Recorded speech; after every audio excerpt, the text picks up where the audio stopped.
Europe లో భారతీయులకు free education. మరిన్ని వివరాలకు విదేశ్ కన్సల్ట్ 9676502888.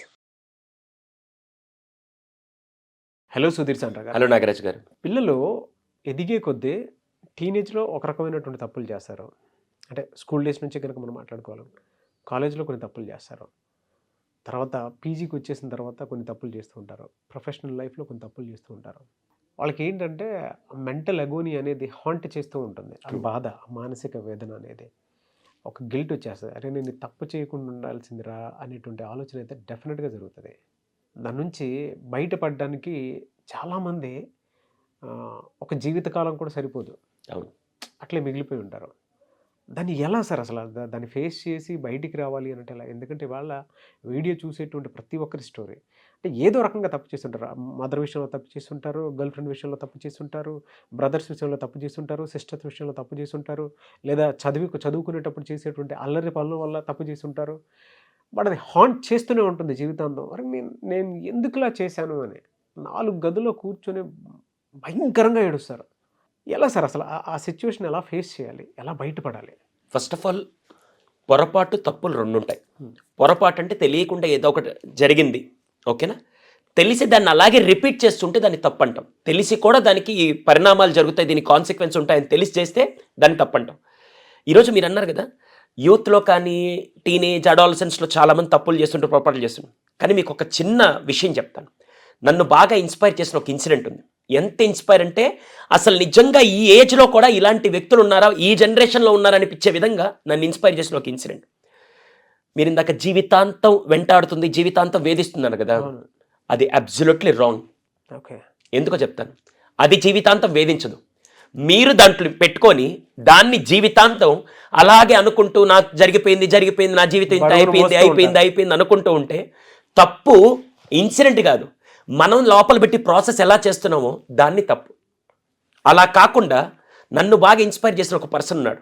మీరు చెప్పిన విధంగానే తెలిసో తెలియకో చేసిన పొరపాటు వల్ల జైల్లో ఉండి, మీకు జూనియర్ ఎన్టీఆర్ గారి ఫస్ట్గా సెకండ్ సినిమా గుర్తుందా, స్టూడెంట్ నెంబర్ 1. ఆ సినిమాలో ఎన్టీఆర్ నార్మల్గా ఏదో బర్త్డే పార్టీ ఎక్కడికో వెళ్ళేసి వస్తున్నప్పుడు ఒక అమ్మాయిని కాపాడాల్సిన విషయంలో తనకి తెలియకుండా ఒక హత్య జరుగుతుంది. హత్య కదా, అమ్మాయిని కాపాడడం, ఇట్లా కొట్టడంలో వాడు పడిపోతాడు, ఆ హత్య వీడి మీద పడుతుంది, వీడిని జైల్లో పెడతారు. కానీ చిన్నప్పటి నుంచి వాళ్ళ నాన్న ఈ అబ్బాయిని ఎలా చూడాలనుకున్నాడు, ఒక లాయర్ లాగా చూడాలనుకున్నాడు. జైలుకి వెళ్ళిన తర్వాత చాలామంది ఇంకా నా జీవితం అయిపోయింది, నా బతికింతే ఇక్కడ అయిపోయాను అనుకోకుండా ఎన్టీఆర్ ఏం చేస్తారంటే రిక్వెస్ట్ చేసి కాలేజ్కి వెళ్ళి మెడల్ తెచ్చుకొని మరీ లాయర్ అవుతాడు, వాళ్ళ నాన్న కేసునే వాదించే స్థాయికి వెళ్తాడు. మనందరం చాలా బాగా ఇన్స్పైర్ అయ్యి స్టూడెంట్ అంటే వీడిరా నెంబర్ 1 అని చెప్పి ఆ టైటిల్ కూడా స్టూడెంట్ నెంబర్ 1 పెట్టాం. గుర్తుంది కదా అందరికి సినిమా? గుర్తుంది. ఇది రియాలిటీలో జరిగిందని నేను చెప్తే మీరు నమ్ముతారా? ఎక్కడ సార్ అదే?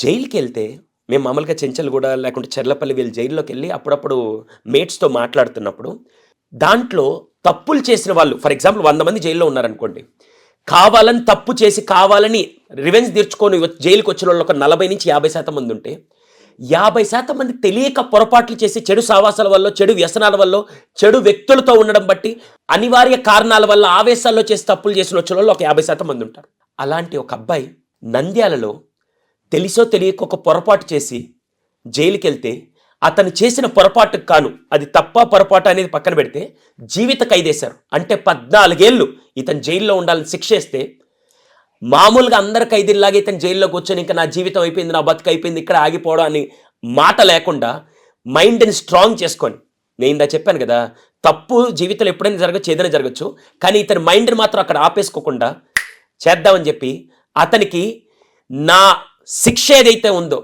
ఆ శిక్ష బయటికి వచ్చిన తర్వాత నన్ను అందరూ వీడిని ఒక ఖైదీ అనడం కంటే దాని పేరు పక్కన ఖైదీ కాకుండా ఒక విద్యా వ్యవస్థకు సంబంధించి ఎడ్యుకేషన్ ఏదైనా యాడ్ చేస్తే నా రెస్పెక్ట్ నాకు వస్తుందని చెప్పి, చదువు మాత్రం నా భవిష్యత్తును మారుస్తుందని చెప్పి, స్కూల్లో ఇంటర్నేషనల్ స్కూల్లో లేకుంటే ఎక్కడ చదివేవాడికి ఆ చదువు విలువ తెలుసో లేదు తెలియదు, కానీ పొరపాటు జరిగే జీవితం నాశనం అయిపోతుందన్న టైంలో చదువు ఇంపార్టెంట్ అనుకొని ఆ రోజు వెళ్ళి జైలు ఆఫీసర్స్ దగ్గరికి వెళ్ళి సరే నేను ఇలా చదువుకుంటానని చెప్పి వాళ్ళని రిక్వెస్ట్ చేస్తే వాళ్ళకి నచ్చి అంబేద్కర్ యూనివర్సిటీ దగ్గర నుంచి ఓపెన్ కేటగిరీలో పీజీ కంప్లీట్ చేసి మొన్నే గోల్డ్ మెడల్ తెచ్చుకున్న అబ్బాయి, ఆ అబ్బాయి Mohammed Rafi, great, gold medal. ఇప్పుడు చెప్పండి, మీరు ఇందాక మామూలుగా చాలా మంది ఇంట్లో కూర్చొని ఇంకా నేను ఫెయిల్ అయిపోయా, నాకు ఉద్యోగం రాదు, నా బతికింతే, ఆ అమ్మాయిని మోసం చేసా, ఇక్కడ ఇలా జరిగింది, మా నాన్న తిట్టే అని చెప్పి అక్కడ ఆగిపోతూ జీవితాంతం వాళ్ళని అదే వెంటాడుతూ వేధిస్తూ ఆ నరకంలో పడుతూ ఉంటే, కానీ కొంతమంది మాత్రమే జరిగింది ఇక్కడి నుంచి నా తలరాతిని ఎలా మార్చుకోవాలని చెప్పి కొంతమంది మాత్రం ఒక అడుగు ముందుకేస్తారు చూసారా. ఆ మెంటల్ స్టెబిలిటీ ఇక్కడ ఉండాలి. అది ఎప్పుడైతే ఉంటుందో ఇలాంటి వాళ్ళే మనకి ఇన్స్పిరేషన్. జైల్లో కూర్చొని వీళ్ళకి మొత్తం హాల్ ఇచ్చి అన్ని ఫెసిలిటీస్ ఇచ్చి కూర్చొని చదవండి రా బాబు అంటే ఎందుకు చదవాలి, మాకేం అవసరం అంటారు. కానీ ఈ సందర్భంగా నేను ఒక విషయం చెప్తాను. నాగరాజు గారు, మీ పూర్తి పేరు చెప్పండి ఒకసారి. ధారావతి నాగరాజు. ధారావతి అంటే ఇంటి పేరు. ఇంటి పేరు ఎవరిచ్చారు? మా నాన్నగారి వారసత్వం. అవునా? నాన్నగారి వారసత్వం, తాతగారి వారసత్వం. అది మీరు ఎప్పుడైనా రోడ్డు మీద గొడవ చేయనప్పుడు చూసారా? నేను ఎవడో తెలుసా, నా బ్యాక్గ్రౌండ్ ఏంటో తెలుసా అంటారు. అంటే వాడికి బ్యాక్గ్రౌండ్ లేకపోతే వీడి వాల్యూ ఎంత? జీరో. అవునా? పేరు లెఫ్ట్ సైడ్లో ఉండేది తండ్రి వారసత్వం, తాత వారసత్వం, లేకుంటే ఇంటి పేరు అంటారు. కానీ పేరు రైట్ సైడ్లో సంపాదించేది మన నిజమైన ఆస్తి. అదేంటి తెలుసా?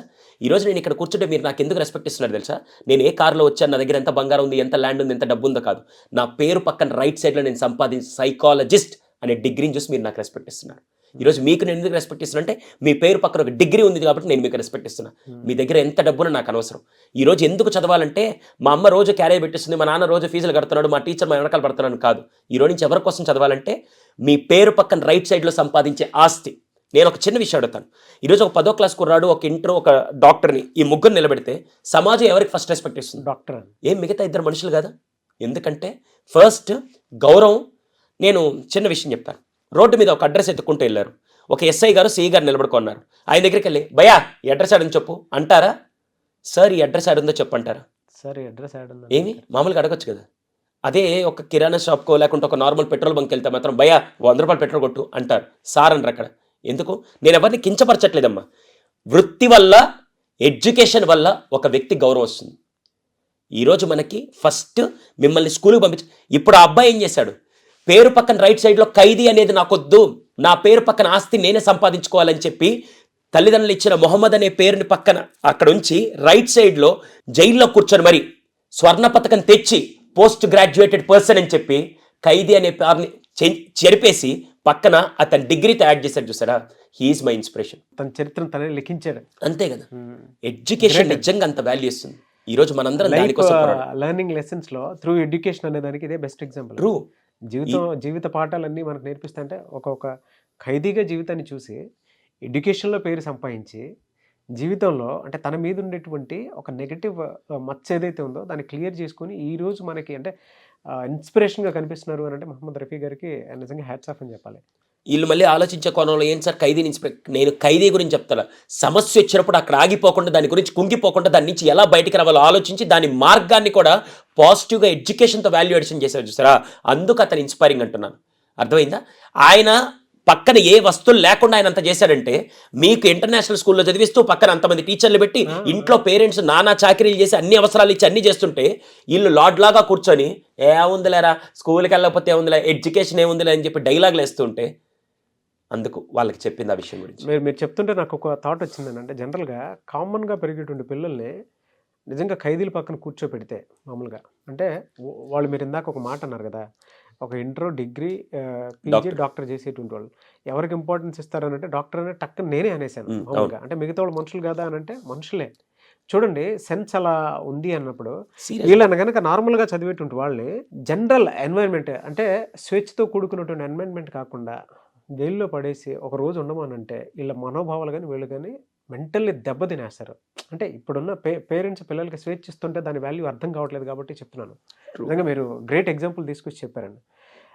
ఇంకొక పర్సన్ పక్కన అంటే వీళ్ళకి నచ్చని వీళ్ళ మనోభావాలు దెబ్బతినేటువంటి ఒక పర్సన్ పక్కన ఒక గంట సేపు నుంచోబెడితేనే వీళ్ళు తట్టుకోలేరే.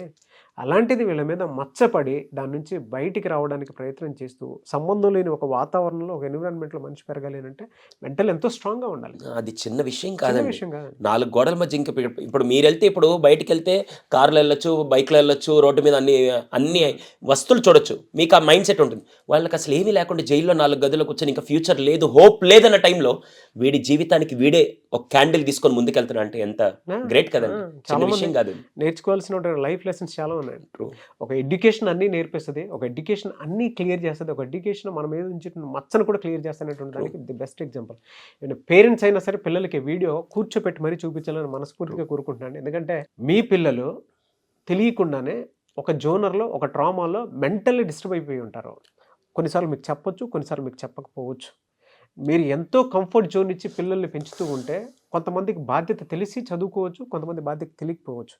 బట్ ఎడ్యుకేషన్ వాల్యూ తెలియాలి అని అంటే ఎడ్యుకేషన్లో లైఫ్ లెసన్స్ నేర్చుకుంటూ కూడా తను మార్చుకోవాలి అనుకుంటే మాత్రం నిజంగా ఈ రియల్ ఇన్సిడెంట్ ఏదైతే ఉందో హ్యాట్స్ ఆఫ్ అని చెప్పాలండి మహమ్మద్ రఫీ గారికి. అండ్ మీరు ముందుకు తీసుకొచ్చి చెప్పినందుకు మాత్రం వెరీ హ్యాపీ అండి. Thank you. ఒక కంఫర్ట్ జోన్లో పెరిగేటువంటి పిల్లలకి నిజంగా తల్లిదండ్రుల వాల్యూ తెలియదు, ఎడ్యుకేషన్ వాల్యూ తెలియదు, లేదంటే వాళ్ళకు వచ్చేటువంటి కంఫర్ట్స్ వెనుక ఎంత కష్టం ఉంటుంది అనేటువంటి దాని మీద అవగాహన కూడా లేదు. జస్ట్ వన్ డే అండి నిజంగా పిల్లల్ని తీసుకెళ్ళి సంబంధం లేని ఒక వాతావరణంలో కనుక పడేస్తే ఈ రోజు మొత్తం నువ్వు ఇక్కడే అప్పుడు ఉన్నాను మొత్తం బయటకు వస్తారు. మొత్తం బయటకు వచ్చేస్తావు మనోభావాలన్నీ. True. అలాంటిది ఒక పర్సన్ జైల్లో ఉండి స్వర్ణ పతాకం సాధించాడంటే, స్థాయికి వెళ్ళాడు అంటే చిన్న విషయం. చాలా great. Hats off to him, hats off to you అండి.